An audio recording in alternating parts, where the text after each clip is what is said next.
Essa máquina aqui, eu cheguei aqui, o cliente estava reclamando que estava com barulho, parecendo uma turbina de avião. Aí foi detectado que a mecânica dela estava com problema.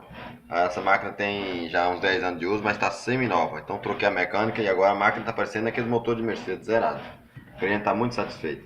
Mais uma máquina entregue ao cliente e um serviço muito bem feito. Aqui a qualidade está em primeiro lugar.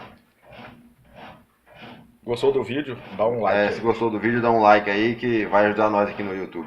Não esqueça de ativar o joinha, É. o sininho. E o sininho aí e vai dando um like pra nós aí. Boa noite a todos, até o próximo vídeo. Isso, obrigado. Já já nós vamos postar mais um novo vídeo aí pra estar ajudando o pessoal.